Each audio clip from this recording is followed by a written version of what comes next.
Bonjour, bienvenue au forum donc, des associations de Saint-Aquilin. Nous sommes donc l'association ILCO pour notre canal ILCO Média. Donc, je suis en compagnie de Lucas.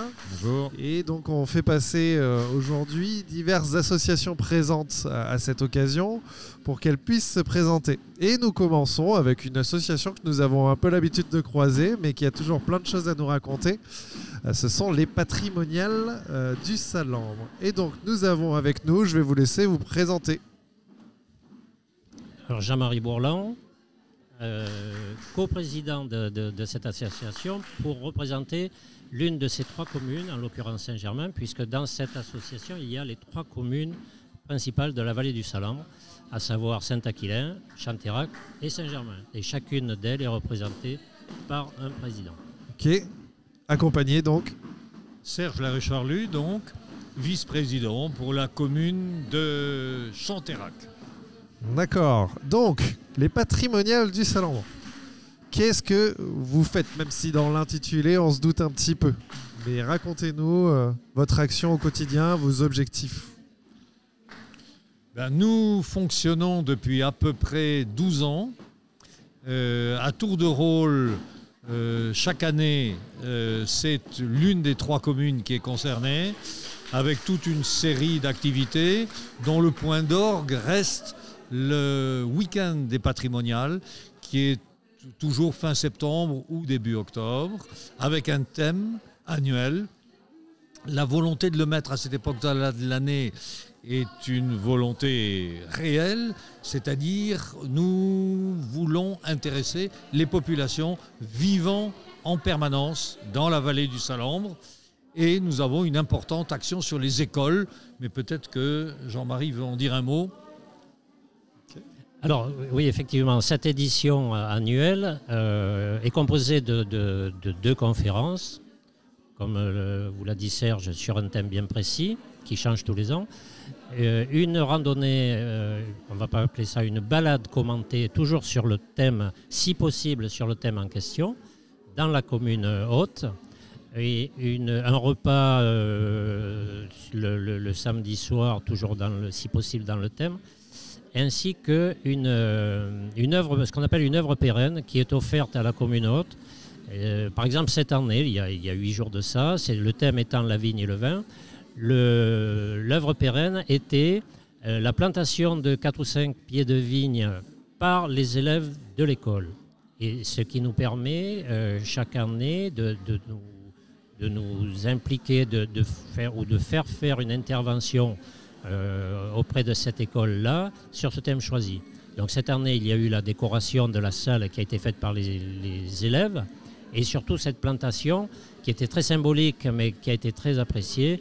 On a même fait une plaque à chaque pied, une plaque avec le prénom de cet élève qui restera, on espère, le plus longtemps possible, de façon à ce qu'un jour, dans 10, 15, 20 ans, s'il revient sur place, il ait le plaisir de voir le pied de vigne qu'il a planté. Ok. Donc ça, c'était le fruit de cette édition. Il y avait même un concert hier soir, c'est ça, qui clôturait en quelque sorte Non, pas exactement. C'est-à-dire que nous avons, ce qu'on disait tout à l'heure, un week-end avec un thème particulier, chaque année différent. Mais en plus de ça, nous avons différentes actions qui n'ont rien à voir avec le thème, et qui s'étalent sur l'année dans les trois communes. Donc hier soir, il y avait à Chanterac un concert de flûte à bec avec 4 jeunes flûtistes. Mais dans un mois, nous avons une conférence ici à Saint-Aquilin sur la présence des Américains pendant la Première Guerre mondiale dans la vallée de l'Isle et la vallée du Salambre. Ok. Donc tout ça sont des actions différentes. Très bien.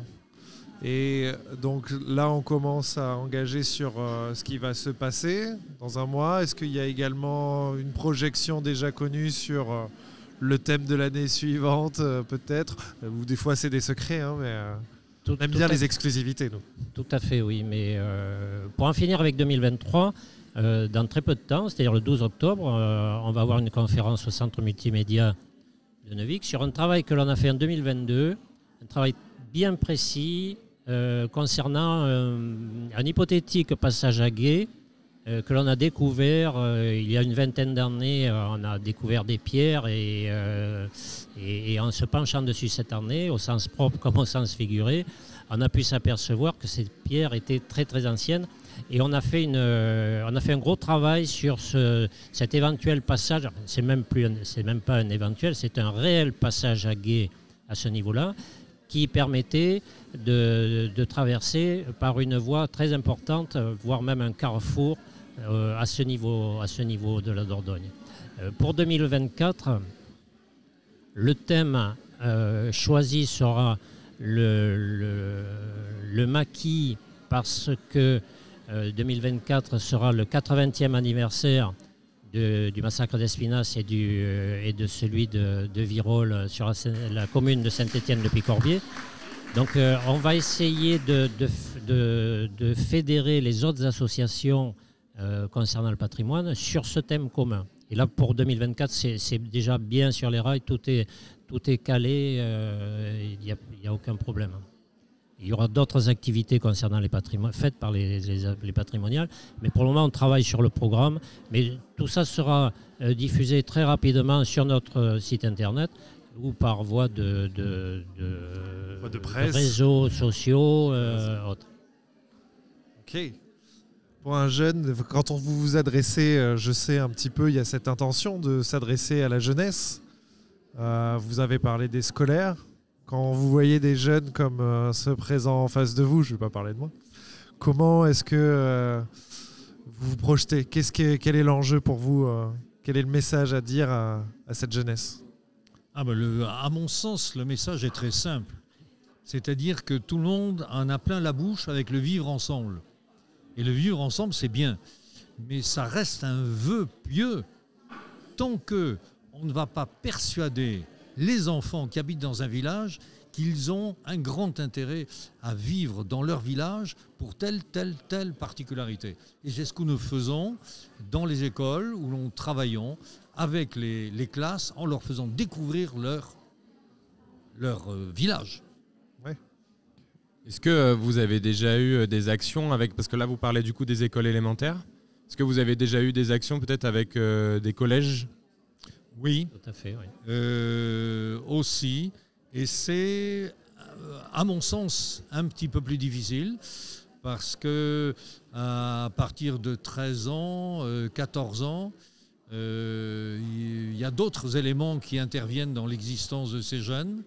Et il nous semble, mais nous ne sommes pas des professionnels, hein, mais il nous semble que l'enfant entre 8 et 10 ans, c'est là qu'il est en éveil complètement, il découvre l'existence et c'est là qu'on peut faire passer de vrais messages et leur démontrer qu'ils doivent être fiers de l'endroit où ils habitent.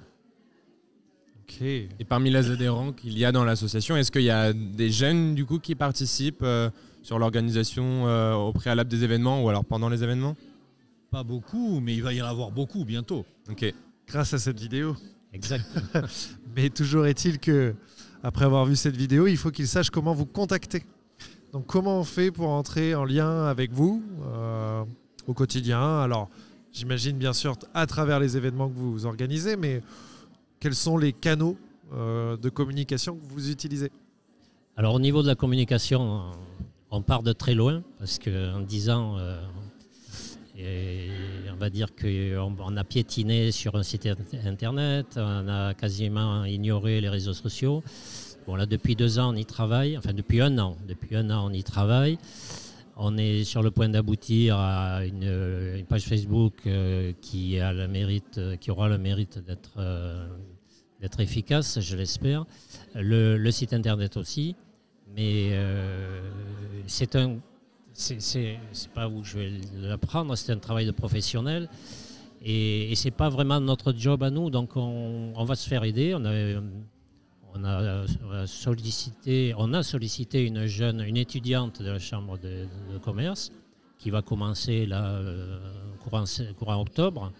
On attend beaucoup de ses capacités et de ses idées à nous soumettre, mais on sait très bien, on est persuadé que c'est par là que passera notre communication, parce que on n'est plus à l'époque du papier ou Ok. voilà. Très bien. Et en plus de ça, il nous paraît important de ne pas séparer les anciens d'un côté, les moyens et les enfants. Sûr. Il faut arriver à les éveiller tous en même temps. Tout à fait. Ça sera le mot de la fin, sans doute. Merci à vous. Et on se recroise très certainement prochainement. Eh ben, Merci merci à beaucoup. vous et avec grand plaisir. Ça marche. Au revoir.